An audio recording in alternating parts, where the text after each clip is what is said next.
Hello दोस्तों, subscribe and press the bell icon. Hello बच्चों, चले आज दो मित्रों की कहानी सुनते हैं। छोटा बल्लू और नक्चरी पाखी की रहस्यमयी खोज भाग 1। एक घने उलझे हुए जंगल में एक छोटा सा जिज्ञासु बंदर रहता था। उसका नाम था छोटा बल्लू। बल्लू हर पल कुछ नया खोजने के लिए उत्सुक रहता था। एक दिन उड़ते हुए उसकी नजर एक चमकदार चीज पर पड़ी। यह थी नक्चरी पाखी, एक रंग-बिरंगी तोता जो पेड़ की सबसे ऊंची डाल पर बैठी थी। नक्चरी पाखी बल्लू की तरह ही शरारती थी, लेकिन थोड़ी सी नखरेबाज भी। दोनों जल्दी ही दोस्त बन गए। एक दिन जंगल की सन्नाटे में उन्हें जमीन पर एक चमकदार गोला दिखाई दिया।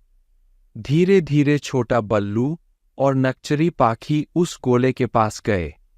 यह एक अंडा था, लेकिन ऐसा अंडा जिसे उन्होंने पहले कभी नहीं देखा था। एक अनजाने डर ने दोनों को घेर लिया। क्या इस अंडे से कोई खतरनाक जीव निकलेगा, या फिर यह कोई खजाना है? दिल की धड़कन बढ़ाते हुए वे अंडे की रक्षा करने लगे। दिन रात वे अंडे की रखवाली करते रहे। लेकिन क्या होगा जब अंडा फूटेगा? क्या यह एक नई दोस्ती की शुरुआत होगी, या फिर एक नए खतरे की? छोटा बल्लू और नक्चरी पाखी की रहस्यमयी खोज भाग 2। छोटा बल्लू और नक्चरी पाखी की सांसें रुक सी गईं।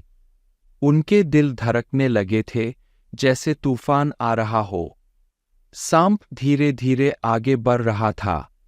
उसकी जीभ काले रंग की चमकदार थी और वो हवा में नाचती हुई लग रही थी। अचानक अजीब जीव जो पेड़ पर था हिलने लगा।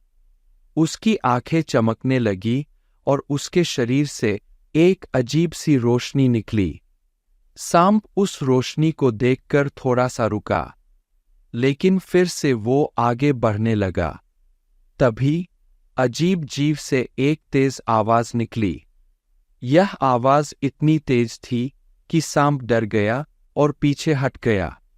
सांप की पूंछ जमीन से टकराई और वो घबराकर जंगल की गहराई में भाग गया। छोटा बल्लू और नक्चरी पाखी सांस लेने लगे।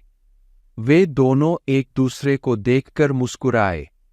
उन्हें लगा कि वो बच गए हैं। उन्होंने पेड़ से उतरकर अजीब जीव के पास गए। अजीब जीव अब शांत हो गया था। वो छोटा बल्लू और नक्चरी पाखी को देख रहा था।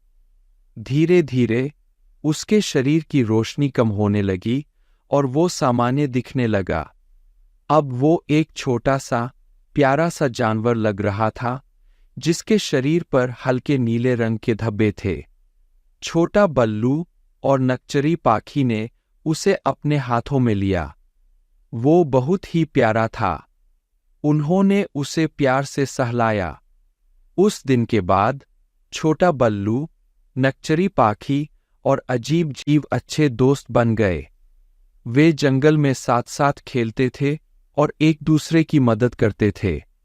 और इस तरह एक रहस्यमयी खोज एक खूबसूरत दोस्ती में बदल गई।